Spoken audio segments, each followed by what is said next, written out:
Hallelujah.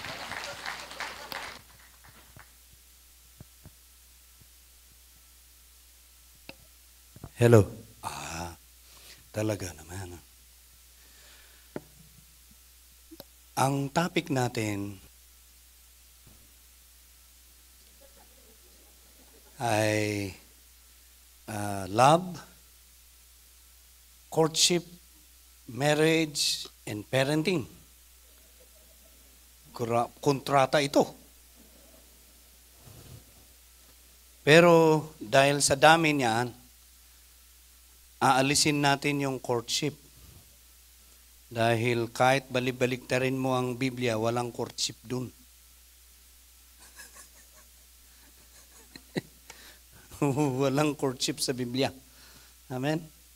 So, mag-umpisa na lang tayo ng love. How many of you are in love? Sabi ni Bishop Evelyn, sino ang nakaranas na ma-in love? Magsabi ng amen. Oh, walang abnormal dito, Bishop. Umamin na sila. Taas ang kamay mga single dito. Single. Ang dami ng single. Dami. Hala. Ayan. Praise the Lord. Hallelujah. Sabihin mo sa mga single, pag single ang katabi mo, sabihin mo, mapalad ka at nandito ka.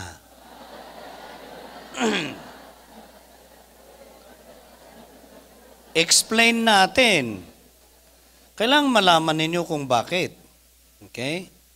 Hindi lang naman sa makita ka dito at makilala ka. Kasi nandito ka para mai-guide ka. Kasi mamaya-maya, kung hindi ka mag-guide, isa kang biktima. True? Kaya, may oras ako dito. 1 oras. Para sigurado na matumbok natin ang talagang kalooban ng Panginoon so that we will see the will of God in marriage. Diretso na tayo sa original. Para kung ano man ang maidagdag, pasakali lang yun. Okay? Amen?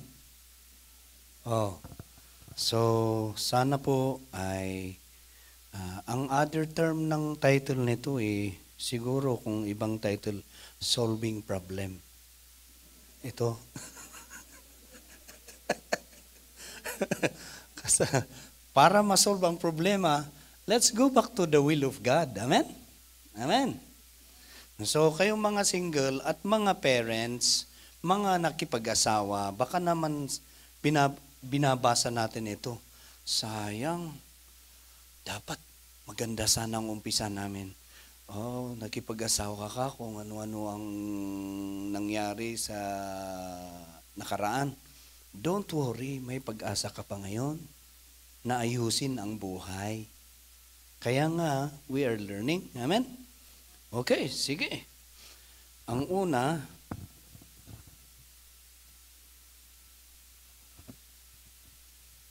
okay. Ano ba talaga ang perfect will ng Panginoon? Now,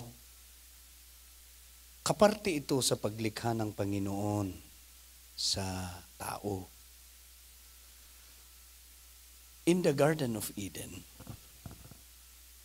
it is a combination of spiritual and natural kingdom. Amen? Kaya doon sa Garden of Eden, parang yun ang embassy of heaven. Kasi it's spiritual, but it is also natural. Kasi kaparte din ng earth. Amen? Kaya alam nyo, pagpunta ka sa embassy, nasa ibang bansa ka na. Kaya nito, punta ka sa Philippine Embassy, ay wala ka dito. Wala ka sa Japan, nasa Philippine ka. Pagpunta ka sa Garden of Eden, nasa langit ka na rin. That's why it's paradise. Amen? So, this is the fulfillment. The perfect will of God in marriage is the fulfillment of God's promise in Jeremiah 29:11. So, ang unang tumbukin natin yung magandang plano ng Panginoon because it is God who initiated, who founded family. Hindi po ang demonyo. It is God who formed family. Amen? Oh, walang umaamin. Baka naman ang paniniwala mo yung demonyo. God, ang Diyos, ang gumawa. Amen? So let's see. Let's go. Genesis 1:26-31. Dito tayo. Wala pa, the verse 26, wala pa ang tao. He had a mind. He had it in mind, pinagmimitingan pa lang.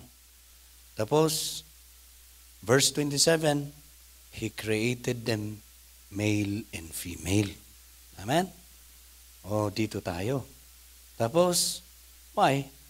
Para, verse 28, para mag-multiply. Okay?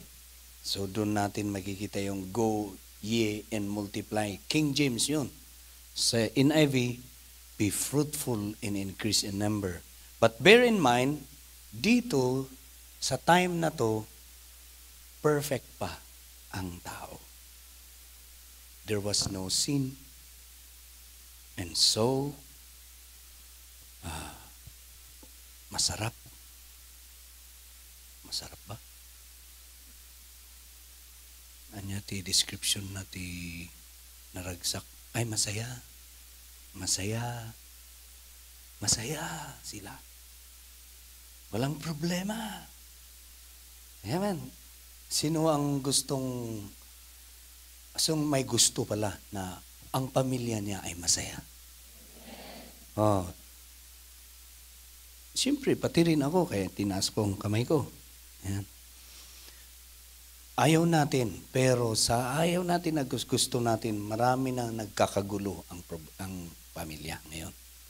Kaya, ito dapat ang isa. Kaya pala siguro ni-request ito kasi dumadami na ang problema ng mga pamilya. Tapos, marami pa, nadadagdagan pa. Kaya sabihin mo sa katabi mo, huwag mo nang dagdagan ang problema. Oh, okay. Hallelujah. Sa dami-dami.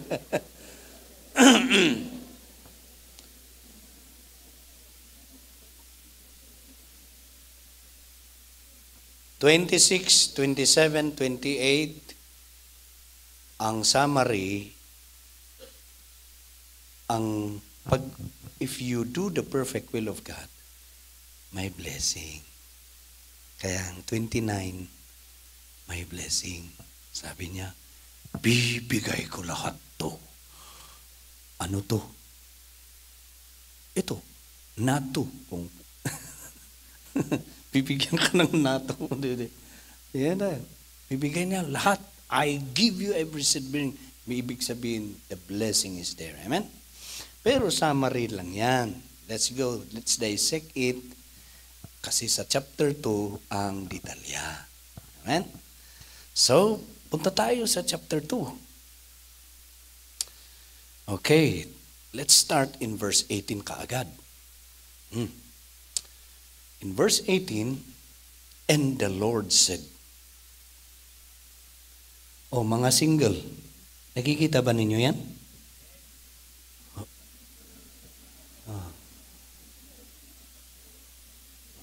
Ayan.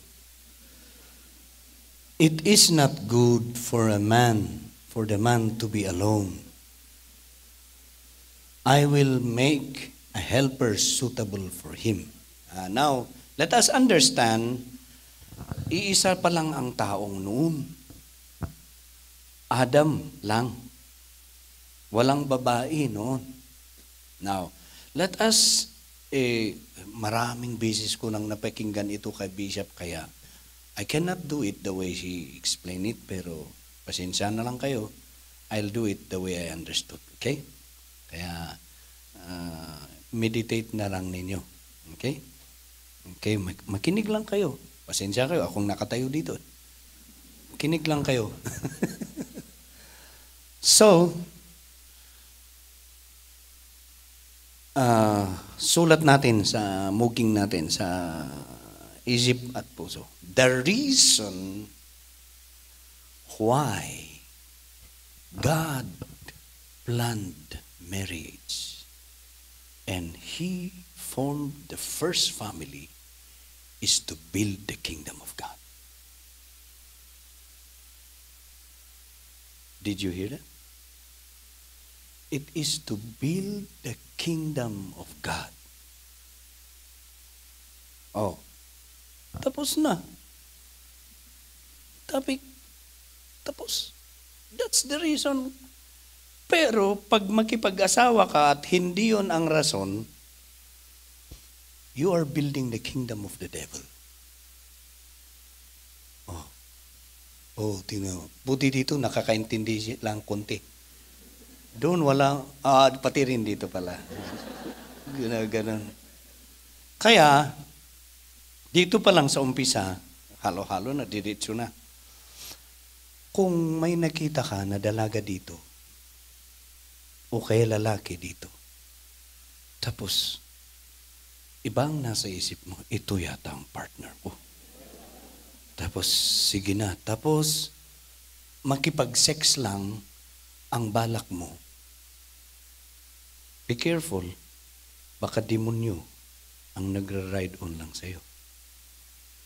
I want your mindset to be corrected in the right way, in accordance to the will of God. Amen? Bakit? Abay, because if we do the will of God, pagpapalain ka ng Panginoon. Amen, mga single? Buti na lang pumunta ka dito. Ayan. Amen din sa mga married na kagaya ko. Amen. Palakpakan natin ang Panginoon. So, it is God ang nagplano, hindi tao. Kasi pag sabi ni Bishop, ito, hindi ko makalimutan, pag nasa paradise ka, wala ka nang kailangan. Pati pag-asawa, wala kang isip. Because you're just complete in paradise. So, sabi nila, hindi na problema si Adan. Because he is in the paradise. If you are in the presence of God in paradise, you're just complete. You don't need anything. And so it is God who initiated. Paano matutupad ang plano ko? Kung lalaki lang at walang babae. Ang Diyos ang nag-isip na gumawa ng babae. Amen? And so this is the first marriage. Dito nag-umpisa, dito na kailangan maintindihan natin ang plano ng Panginoon sa marriage bago ka makipag-asawa. I-adapt mo dito para okay ka. Okay? Amen? So, ganito. It is not good. Kasi, if you read that, okay, can you read it quickly? I will make a suitable helper for her.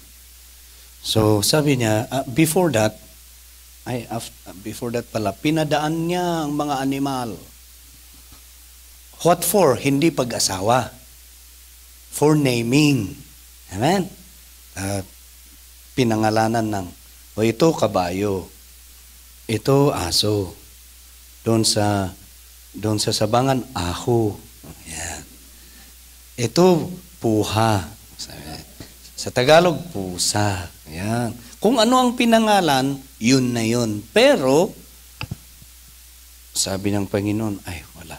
Not suitable. So I will make. So God knows what is best. So sabihin mo sa katabi mo, God knows what is best for you. Huwag ka nang mag-struggle. Okay? All right. Now the Lord God formed out of the ground the beast of the field. Ito, dito ang ginawa niya. Duman ang mga animal hanggang sa verse 20. So the man gave names to them. Now let's go to verse 20. But for Adam, no suitable helper was found. So, ganito. So the Lord God caused the man to fall into a deep sleep. Yan.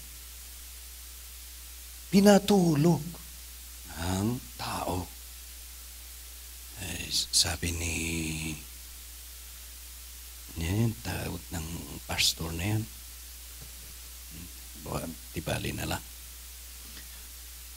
Pinatulog. Sino ang nagpaplano dito pag natulog?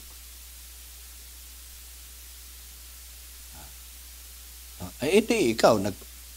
Pwede ka bang... Sino makapag-decide dito pag natulog? Wala? That's the point. That's the point. Kaya sa Biblia, walang courtship. The perfect will of God in marriage is sinadya ng pinatulog ang tao para hindi makapag-decide. Amen? Tapos, anong ginawa niya? Basahin natin.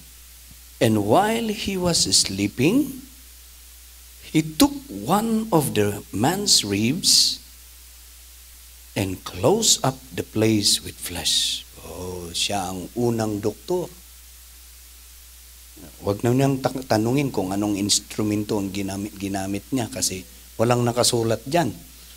So, he just took makapangyarihan ng Panginoon. Amen?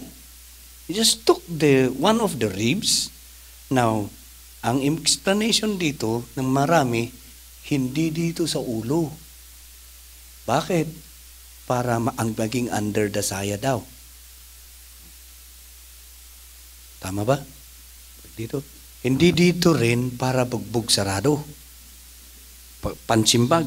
Hindi dito para tatadyakan. Dito daw. Daw kasi yun ang explanation nila. Pero isipin mo ng talagang common sense, God is wise because He took it nearest to the heart. Amen? And then, He made her a woman. So sabi dito, then the Lord God made the woman from the rib He had taken out of man, and He brought her to the man. Pastor, Bishop, awan ti courtship gayam. Kas ano nga tika muna. Explain ko mamaya. Yan. Ginawa niya. And then, you know what? God just made Adam. He made Adam aware and made Adam know that this woman came from him. Sabi niya, kaya na-realize. Hindi naman ma-realize ang tao kung hindi binigay ng Panginoon ang understanding at nabuksan ang isip niya.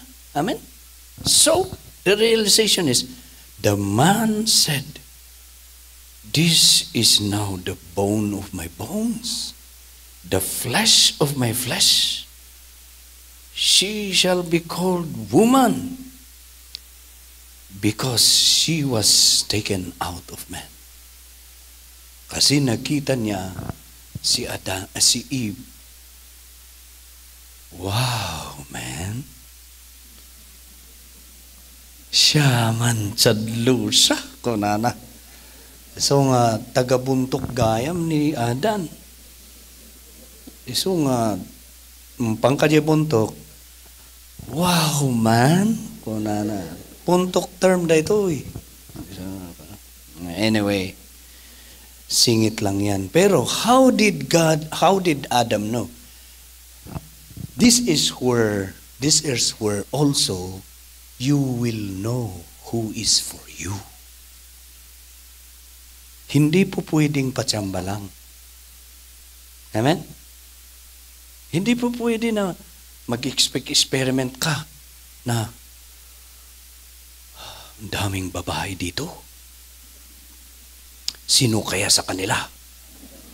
Umpisahan ko dito. Ayan, mag-experiment ka lahat sa kanila. Ay, hindi po ganyan. Wala pong experiment. Sure hit ang Panginoon. Sure hit. O para hindi makalimutan, I came to understand this kasi I had a chance to be in love also. Amen? Hindi ko alam, to be honest, hindi ko alam magsabi ng I love you noon. Mayroon akong kursunada nung high school. Alam niyo yung high school, may sabi na, puppy love, di ba? Puppy love, crush. Yeah. Buti na lang, dahil ako, kahit na mayroon akong pagkakursunada din sa mga babae, nahihiya ako magsabi. Hanggang sa natapos ang high school, college na kami, God made a way na I was an unbeliever yet. So, marami nang nangyari, and then I was driving my tricycle kasi tricycle driver ako. Mabilis ako noon, biglang may tao sa gitna ng kalsada. Ako noon, mahilig akong magpalpit sa mga dalaga. Kasi wala akong, sa gym, nag-gym kami noon. Sabi ng mga kasama ko, Melchor na yan, bakla yan. Sabi nila. Kasi among them, ako lang ang walang girlfriend. Lahat sila may girlfriend. Tingnan mo, malakas sumipa yan, pero bakla yan. Sabi niya. Na-challenge ako. Pero, I did not know that God was working. I came only to understand when I came to believe in the Lord. 2 beses na buntik kong banggahin itong babae na to. One time, sigawan ko sana, pero ang ganda ng smile niya. Papunta sa gilid. Kaya sino ba to? Sabi ko. Tapos, tuloy. And then one time again, another time, pagkurba ko ng ganyan, andyan na naman sa gitna. Ito na naman ang babaeng ito. Sabi ko. Hindi ko kilala, pero when we were in the gym, dahil sa kantsaw ng na this is, wala akong ibang may testimony, kundi ang nangyari sa akin, hindi ko naman alam nangyari sa iyo. So, in short, dahil sa kantsaw doon challenge, tinatanong ko sa mga kasama ko doon, meron akong nakita na babae, muntik kong banggahin. Pero ganito ang itsura, ganito. Sabi ng isa doon, parang alam ko yung sinasabi mo doon sa bahay nakatira. Sabi niya, alam ko ang pinuntahan ko. Pero, nung pumunta ako, sabi niya, may boyfriend na yan. Kaya wala pala. Pero tricycle driver ako, every Sunday, alam ko ang pinupuntahan nila. Bakit? Pag alas 9, doon sila sa high school. Pag alas 12, lalabas sila. Anong ginagawa nila doon? To cut the story short, one time, nagbihis din ako. Tapos, sinundan ko Sinundan ko. Tapos, Pagdating ko doon, joint fellowship daw nila. Sila ang usher. Hello, brother. Tapos, ina-usher nila ako doon sa, sa loob. Tapos, ito ang una, that's the door. Ito ang upuan. Yan ang altar kasi school yun. Pinaupo ako dito sa second. Tapos naupo siya dito sa harap. Door yan. Nung praise and worship. Hallelujah. Alive, alive, alive. Tumatalon sila nung nangyayari dito. Sumsumgar, idut-dut ko. Parang iba ang pinuntahan ko pala dito. Parang mix na nang iniisip ko. Gusto ko nang lumabas. Pero nahihiya ako dahil sa babae na yan. Ayan, sabi. Kaya sige na lang. Tingnan ko, wala akong kakilala. Hanggang sa worship. Kanina, ang saya-saya nila. Lumulundag sila. Mamaya, umiiyak sila. Kaya isa ako rin doon sa time na yun. Wala talaga. Parang mga baliw. Kanina, tumatawa sila. Ngayon, umiiyak na sila.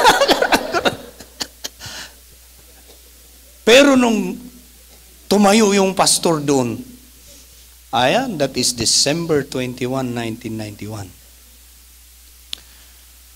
Hindi ko makalimutan because that was my first encounter with God.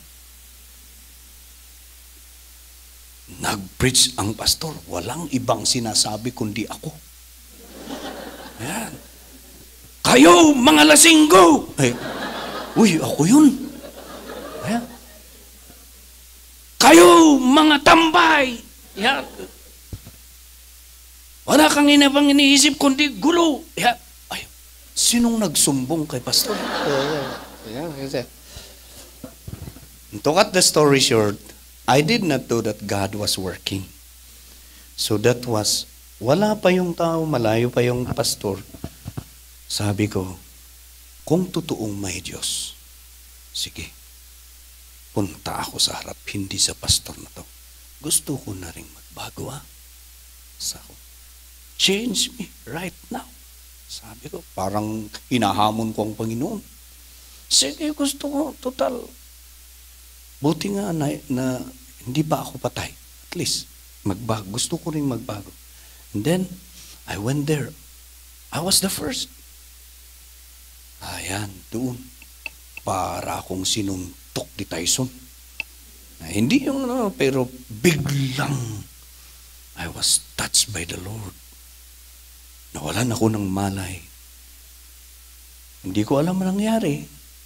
Sinong makakaalam mangyari kung wala kang malay? Di ba? Hindi mo talaga alam kung anong nangyayari kung nawalan ka ng malay. So, ganun ang nangyari.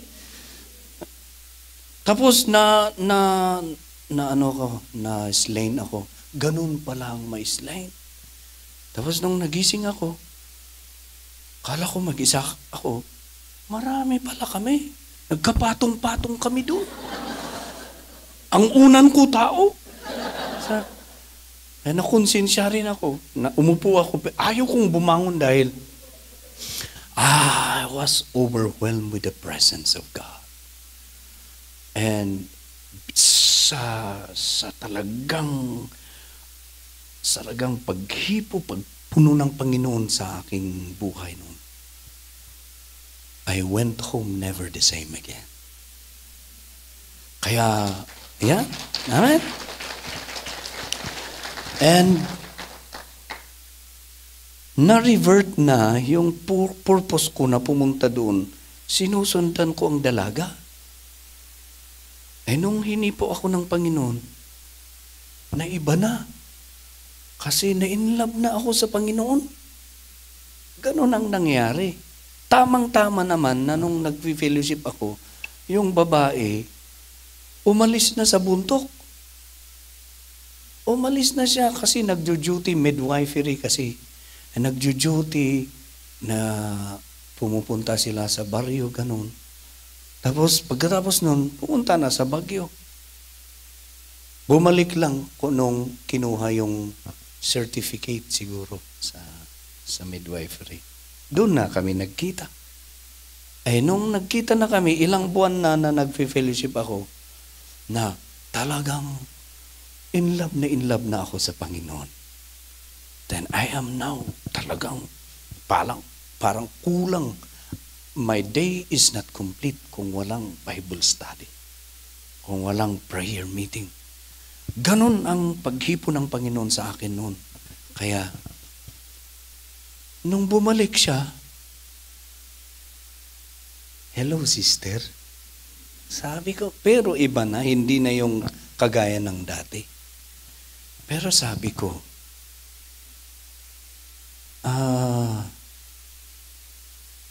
hindi pa kami nag-girlfriend at nag-boyfriend.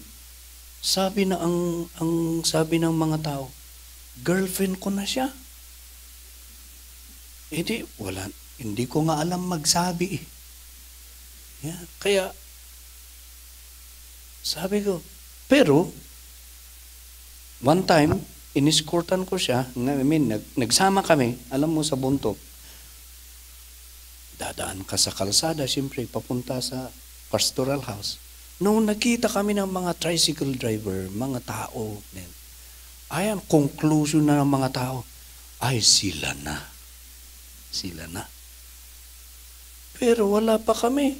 Hindi pa Nagka-boyfriend lang, naging girlfriend ko lang siya nung biglang may tumawag sa akin na, Melchor, punta ka hinihintay ka ni Annabel doon.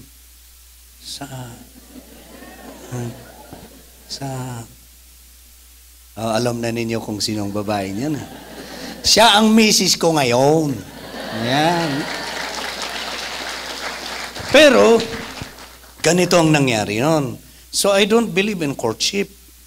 Hindi ko naman kinort God made a way. Yun pala, muntik nilang i-rape. Because may kapitbahay sila, kursunada siya. Nung pagpunta ko, nakita nila ako, pinabantay nila yung talagang nilak nila yung talagang they want to rape her. Pero dumating ako. Ayun, doon na-stop. Pero hinarangan ako, tapos pinakitaan ako ng baril. Sabi ko naman, makakalabas ka kaya dito sa buntok na buhay? Pakitaan mo ko ng baril. Sabi ko, parang bumalik yung natural, di ba? Tisting din. Pero to cut the story short, sabi ko, nung pinuntahan ko na doon sa taas, sabi ko,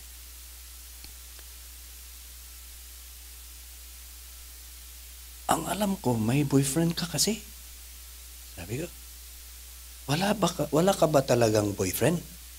Bakit walang nag-protect sa'yo? Sabi, wala naman talaga eh. Sabi niya. Kaya sabi ko, ano na ngayon?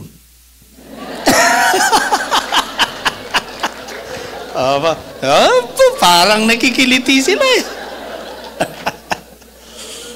Sabi ko, magmula ngayon, sige, hayaan mo, babantayan kita. Hindi ko naman sinabi na, sige, magiging boyfriend mo ako. No, I just cared for her. I just treated her as my younger sister. Kasi, mahirap naman na i-rape. Talagang alam ko sa buntok, maraming luko-luko din. Kaso, I treated her to be my younger sister. Tapos, magmula nun, chine-check ko, binabantayan ko, ganun. Para walang mangyari na masama. Tapos, ganito rin ang nasa isip ko. Well, hindi ko pa alam ang Bible. Pero, siguro, gawa rin ng Panginoon sa akin, sabi ko, kung darating ang araw na ito ang makakasama ko sa buhay, I'd rather treat her well. Huwag kong lulukuhin ito kasi pag lukuhin ko ito, ano nang mangyari? Makakasama ko habang buhay. So I treated her well. Magmula noon, talagang binantayan ko talaga. I respected her and I said, basta nandito ka sa bundok, okay, I'll look after you. Pag wala sa bundok, pasensya na lang. Kasi wala naman ako. Sa bundok ako nang kan. To cut the story short, siya rin nang nag-give in. Kasi, so, I believe it is, yun pala, I came to understand na kung bakit muntik kong binangga, pinapakita pala ng Panginoon yan. Na sometimes we're not aware na God is bringing, pinapakita sa'yo, hindi ko alam yun eh. Mamaya-maya, ayun. Kaya ultimo yung nung nag full time ako, with due respect, sabi ko, pinuntahan ko siya, sabi ko, ay, Annabel, mag-full time na ako Aya? Oh, aya? Wala na. Hindi umimik. Siguro sabi niya, paano kaya kung mag-full time? Siguro hindi siya ang mapapangasawa ko. Sabi niya, siguro siguro lang. Pero sabi ko, magpaalam lang ako dahil for courtesy's sake. Pero nadlaw ko, apay nga agsangit. Oo. Na-inlove din pala sa akin. Oo. Na-inlove din pala kasi naramdaman niya din niya yung care ko na ay talagang binabantayan ko talaga. Ganon. Tapos, ay paano na? Ayun. So, alam nyo, ang tips na sasabihin ko sa yung sino mga binata dito, taas ang kamay. Taas. Huwag kang mahiya. Ayan. Taas ang kamay. Ayan. Okay. Palakpakan natin ang Panginoon. God bless you. Ganito yan. Bibigyan ko kayo ng tips. Ganito yan. Pag may mga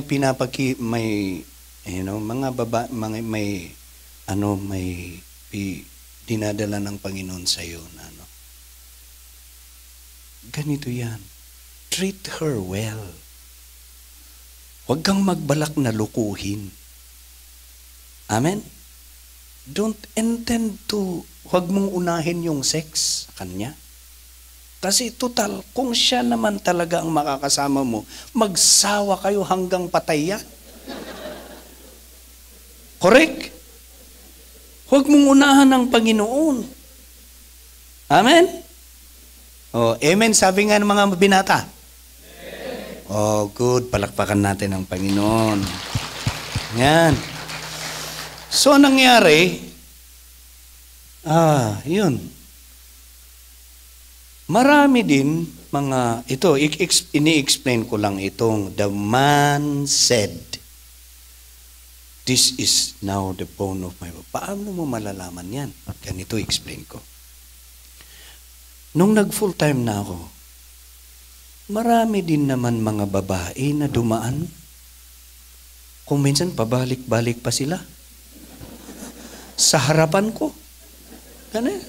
Alam mo yung ibig sabihin? May mga nagpaparamdam din na now, don't ito kasi importante ito. Kasi pag dito sa church, makinig kang mabuti. Sa church pa yun Oh, ang isa, nagpaparamdam. Ang isa, sabi ko, pero alam nyo, among all of them, I knew God made a distinction kung sino talaga. That's why we are created like eagles. Ipaparamdam ng Panginoon, kahit marami ang nakikita mo dyan na, bakit titingnan ko si Annabel?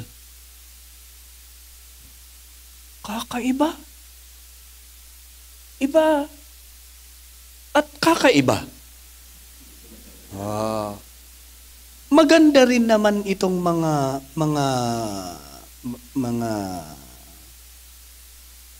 iba. Maganda rin naman yung itong mga I don't say that, but God made a distinction, the difference na, bakit hindi ako comfortable pag nakakasama? Mayroon pang mga pastor na tinutukan. Ito. Siya na lang. Kaya importante, papanalangin yan. Very important na pray mo kung sino talaga. Kaya, pinapray ko din, Lord, ano ba talaga? Sino ba? Pero, among them, meron pa nagsabi, handak nga idyanan. Ayan, i-invite ka sa, mag-i-snack kayo, tapos, gano'n, ay, handak nga idyanan wan, kung huwag mong sasabihin, huwag mong iiwan, mga gano'n ba? Pero pinapanalangin ko, Lord, pero pag si Annabel ang kasama ko, solve. No, I'm telling you. Now, this is how I understood this verse. This is now the bone of my bone, the flesh of my... God makes a distinction. Isa lang ang para sa iyo. Hindi dalawa. Isa lang. At malalaman mo yan, bakit pag nakakasama ko, okay lang. Kasi sister, brother, pero with regards to relationship matter, no. I don't feel it. But pagkasama mo yung para sa'yo talaga, relax. No struggle. There is no struggle. Kaya, yan ang confirmation. Walang struggle. Amen? Kaya huwag ka nang mag-struggle. Amen? So the perfect will of God is that one.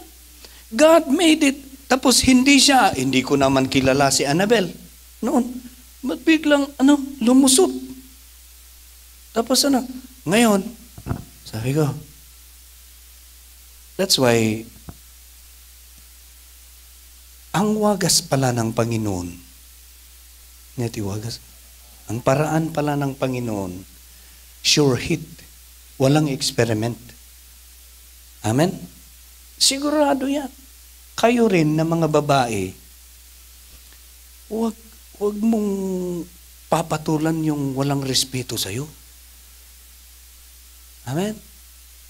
Yung, alam mo ang gentle, tapos i-confirm din ng Panginoon sa'yo yan. Kaya, give time. Give time. Amen? Hallelujah. So, that is how you know. Alam mo na siya talaga ang sa'yo. Wala na. Kasi kung compare mo sa mga iba, hindi ka rin comfortable. Anong gusto mo? Hindi ka comfortable habang buhay? Okay. God will give you the best choice, His choice. Kaya pinatulog siya para hindi tao ang mag-choice. Siya ang choice para comfortable all the way. Hallelujah. Till death do us part. That is the original plan of God. Then next pa. Sabi dito, for this reason, man will leave his father and mother and be united with his wife. By the way, before we continue that, remember, walang relasyon kung walang pagmamahal. There's no relationship if there's no love. There is 3 kind of love. Basahin ninyo. Nabasa ba ninyo?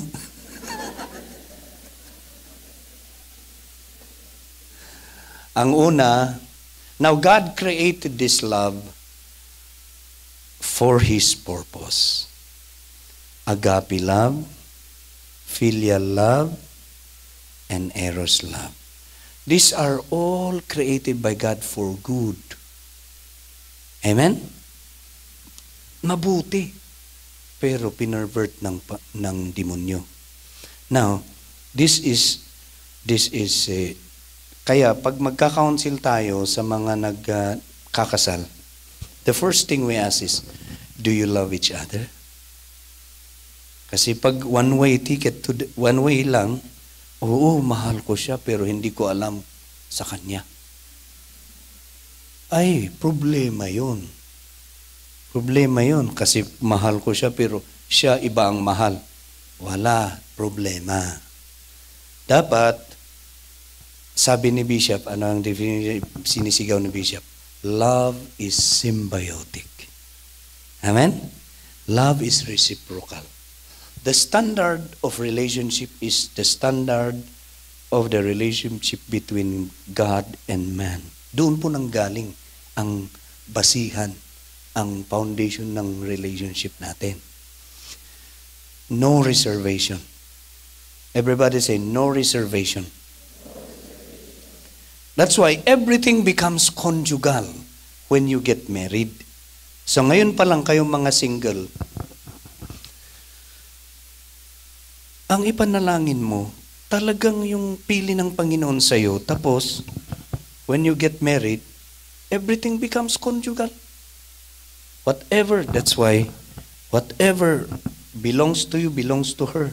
Kaya nung nagpag-asawa ako, biglang nagkabahay ako. Meron akong bahay.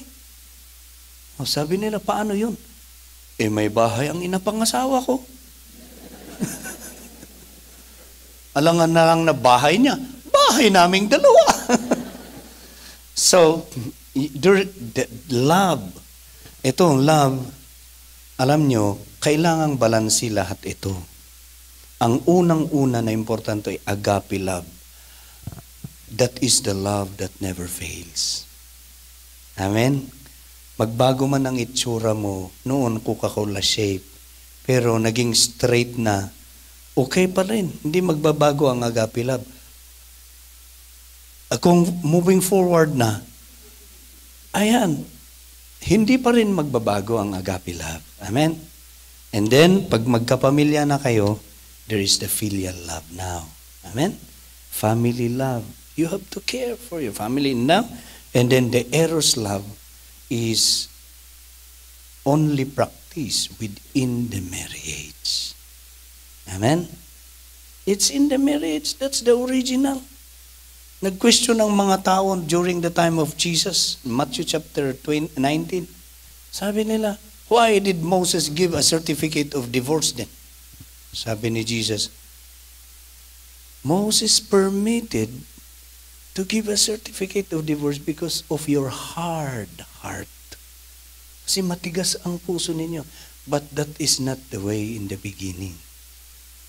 Kaya itong binabasa natin ang original. Amen? The original marriage. Ngayon, ang magbasa natin ito, huwag kang makipag-asawa kung hindi ka responsible. Because, pag makipag-asawa ka, sabi ng Biblia, you will leave your father and your mother. Bakit yun? To avoid problem.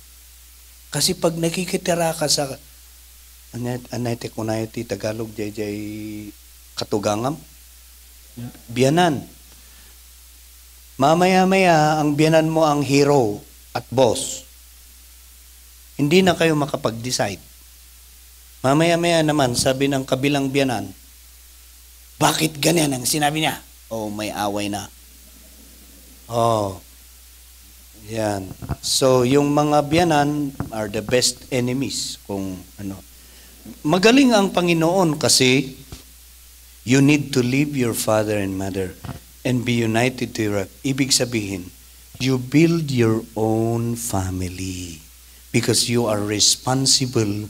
You decide that both of you, you talk together, you develop your relationship, you build your family. Ano ang pundasyon? The love of God. The love of God is the foundation of your life. Because the ultimate, ang plano, the purpose of marriage is to build the kingdom of God. Amen? Oh, sinong willing dito na to build the kingdom of God? Even in family, sinong willing? Oh, kasi kung hindi ganyan ang plano mo sa pag-aasawa mo, huwag ka na lang mag-asawa. Kasi you are building the kingdom of the devil. Amen? Oh, tapos na. Oh, yun. So, yun po ang original. Now, we know the story. Naging makulay na. Ito na. This is now where ito. Alam nyo kung gusto nating magsiraan, very easy. Very easy. Magiging third party ka lang. You know, the devil came. He saw the sweetness of Adam and Eve. He saw the sweetness of the relationship with God. Yung binantayan niya. Yung kondisyon ng relasyon. Do not eat. Kung ano ang bawal, yun ang tinutukan ng demonyo. Yun ang binantayan. Tapos naging third party siya. Sumingit siya. Anong nangyari? Alam natin nangyari. Na-tempt ang tao. They yielded to the temptation. Doon na nagka-problema lahat. Hindi lang ang relasyon sa Diyos, pati relasyon sa mag-asawa, apektado rin. Amen? So, mga kapatid, sa taon ng Free Believers, we are now 44 years. We all experience problems in the marriage, even in our church. Marami nang nasira na pamilya. Maraming nabiktima na mga single. When I was handling the young people in Baguio, ako kasi ang coordinator ng Bible study sa Baguio. Ako ang sinisingil ng mga parents. Ay, siya sa ubay na nikikan na niyang people, lead simbaan. May daman pasiksikog. Ano sa Tagalog yun? Yan pala ang ginagawa ng mga young people sa simbahan. Nagpapabuntis. Kasi dalawang nabuntis during my time in Baguio. Sabi ko, maghintay kayo. That's why I made a strict. Iniwan kasi ako ni Bishop Ruel. Iniwan ako sa Baguio. Ako na lang ang kaya napilit tuloy na kami sa music tapos coordinator ganyan. Sabi ko, Lord, ano nang gagawin ko dito? Kaya inistriktuhan ko talaga ang mga young people. Sabi ko sa kanila, hanggat nag-aaral kayo, no boyfriend, no girlfriend. Sabi ko, punpunas kayo palang mutigyo. Pero dito, hindi ko na mai-apply dito kasi nagtatrabaho naman kayo. Amen? Gag-guide lang namin kayo. Mas maganda nga ang mahanapan mo ang asawa mo dito sa simbahan kaysa naman sa diskuhan. Alam mo naman. But bear in mind, you have to understand the purpose of God in marriage is to build the kingdom of God. Amen? Kaya kayo na mga alanganin pa ang pananampalataya ninyo at mayroon kang naramdaman na na-inlove ka dito sa loob ng church, alam mo ang magandang gawin mo? Magpakatotoo ka sa Panginoon. Polish your obedience and faith to God and be true to God. And then you will be blessed by the Lord. Amen? And then, mamaya-maya, lumapit si, hello, brother. Unahan to. Oo, pero, inaatupag mo ang pagmamahal mo sa Panginoon, hindi mo na masyadong may concentrate yan sa ay, hello, sister ko naman, madam, okay, nag-encourage na kayo to serve the Lord. And then, while you serve the Lord, doon na, ay pag talagang na-confirm na ng Panginoon na kayo, ano sa palagay mo? Magpa-counsel na tayo kay pastor. Tapos pag nagka-boyfriend kayo, boyfriend and girlfriend, it is always nice to tell the pastor na siya po ang boyfriend ko, siya ang girlfriend ko. So that you will be prayed for. Ganun ang ginawa ko. Sinabi ko kay pastora, sabi ko, ito, siya po ang girlfriend ko. Bakit? For me, in my case, nagiging security ko. Kasi pag magpastor, lalong-lalo na pag mag full-time ka, ay, ang tingin nila sa'yo, gwapo-gwapo mo. Oo. Pero, in-announce ko na may girlfriend ako. Alam nila. Alam nila na may girlfriend ako. Even though I waited for 9 years. Ay, ganun. 9 years. Ang tagal naman. True love waits. Amen? Oo. Buti nga, nagpasalamat ako sa Panginoon. Nasa abroad siya. Pero hindi mo maiwasan talagang. If you want me to give an emphasis, grabe ang temptation pati sa church. Mag-aamin tayo mga pastors. Mga leaders. Ay man, igas-gas dati susunod at likod mo kayo mga babae, huwag kayong magiging problema. Amen? Karkaroon no, kurso na dadakagat ko, ibagbagam lagaro din nga the boyfriend, the girlfriend mo. But it's good. It's good to announce so that you will be secured. Amen? Ngayon, paano tayo magsiraan? I have only 5 minutes. Simple lang. Magiging third party ka lang. And you will destroy the marriage. You will destroy the marriage of your brother, or your sister, your pastor. Kaya, ang simbahan, hindi na kingdom of God, kingdom of the devil na nagsisiraan.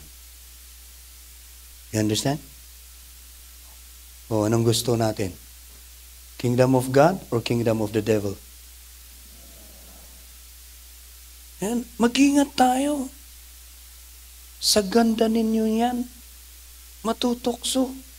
Kaya don't iwas. Pag dalawa, kailangan natin kasama kasi delikado na. So don't go together na tigda dalawa, girl and boy. Mamaya, diretso na. Iwan ko na, lalong-lalo na kung nakasakay kayo, baka iba na, sa hotel na, tutungo. Now, we're talking about this, practical lang tayo. Sinusolve natin ang problema. Kala nila born again ka, pero nasira ka na pala. You understand? Now, kayo naman, lastly, kayo naman, paano ako, pastor? Hindi na maganda ang umpisa ko.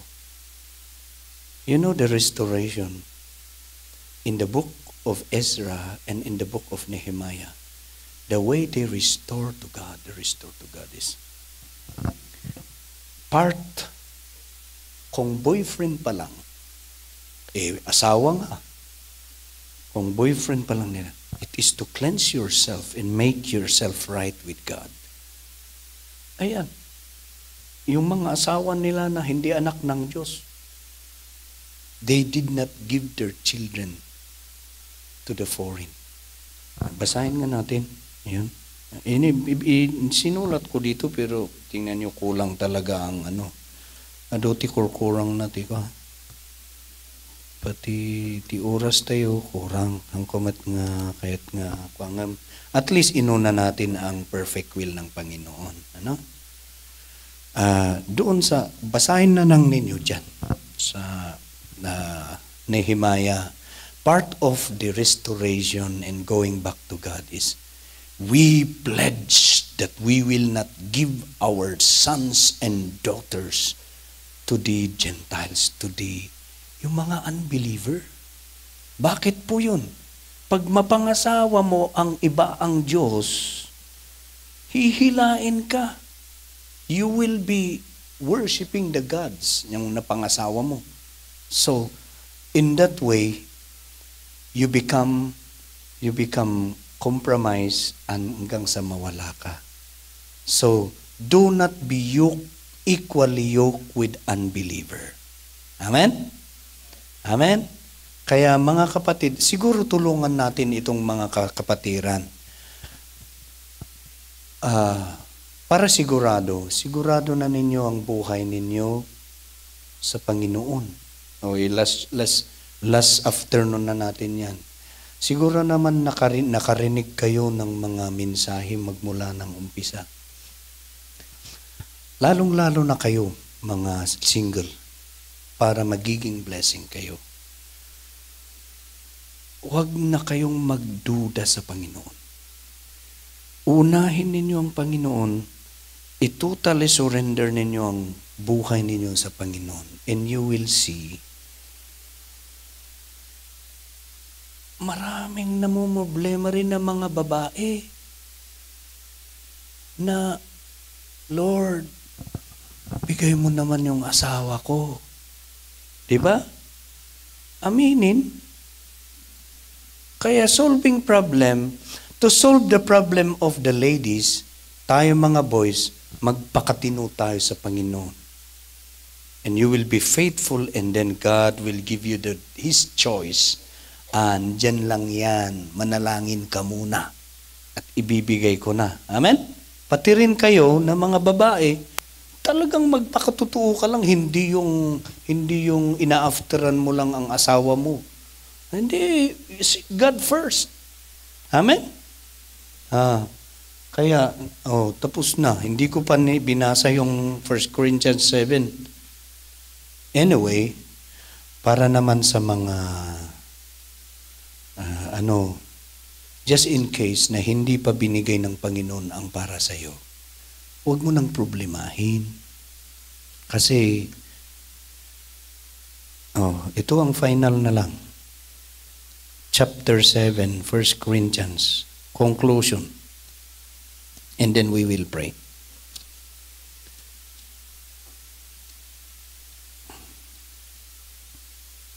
Verse 25, now about the virgins. Hello, mga ladies. I have no command from the Lord, but I give as a judgment as one who by the Lord's mercy is trustworthy. Because of the present crisis, tumaas na ang bigas. I think that it is good for you to remain as you are. Amen? Are you married? Do not seek a divorce. Are you unmarried? Do not look for a wife. But if you do marry, you have not sinned. Amen? Kung hindi mo naman talaga kaya, dito ka mag-faithful ka sa Panginoon para mas maganda yung bunga ng panalangin mo ang bibigyan ng Panginoon. Tapos, happy kayong naglilingkod. Okay? Then, but you see, but if you do marry, you have not sinned. But if a virgin marries, he has not sinned. But those who marry, dahil sa makasalanan na those who marry will face many troubles in life. And I want to spare you this. So, kayong mga single pa hanggang ngayon at medyo uma-advance na ang taon, I want to congratulate you because you are spared by the Lord. Amen. You are spared from trouble. You are spared from trouble. Wala pa akong sinabi sa parenting, pero bahala na kayo dyan. Kasi dito rin ako nagkukulang. Alam nyo, hindi sa kami nagpipreach dito at perfecto kami. Meron din kaming pagkukulang, lalong-lalo na sa parenting. You know, my daughter told me, sabi niya, he told somebody, is my dad dead? Patay ba ang tatay ko? Kasi every Father's Day wala ako. Pero ang principle dito, let's do our best to obey the Lord and He will take care of our families. Pero alam nyo, bumabawi rin kami. Pag nasa bahay ako, I want to hear my daughter reading the Bible. That's why, nung nagbabasa ako ng Biblia, sabi ng misis, anong binabasa mo? O dito. Shall we read together? Masaya palang mag-asawang nagbabasa ng Bible. And then sabi namin, bakit tayo lang? Okay, magbasa tayo pero tomorrow in the morning, let's include our children. Kaya nung nagbabasa si Melbel ng Bible, sabi ko, ang gandang pakinggan ng mga anak natin, nagbabasa sila ng Bible. Amen? At first, you read. Pero, no, you read. You read this chapter and I'll read the next chapter. And Mama will read the next chapter. Okay. Pero pag nagumpisa na, dire-diretso na, wow! Kundi puso mo ngayon nga, pumapasok din ang salita ng Panginoon. Amen? Hallelujah. Now, we want to pray for the, sino ang gustong, now, if you are not married and you're planning to get married at, we want to pray for you na, you build the kingdom of God. Even, don't marry an unbeliever. You build the kingdom of God with it. Suko mo ang buhay mo sa Panginoon. Amen? Pagpapalain ka ng Panginoon. Raise your hands. Can you stand up? Raise your hands. Stand up and raise your hands. And we will pray for you. Okay?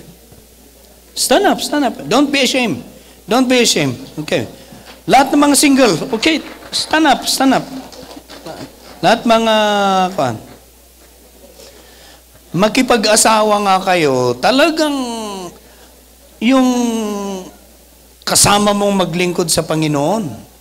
Amen? Amen? No, don't be ashamed. Don't be ashamed. All the bishops will pray for you. All the bishops will pray for you. Iraman tayo aminin. Kahit na yung mga single mother na nagkamali, ipag-pray din namin kayo.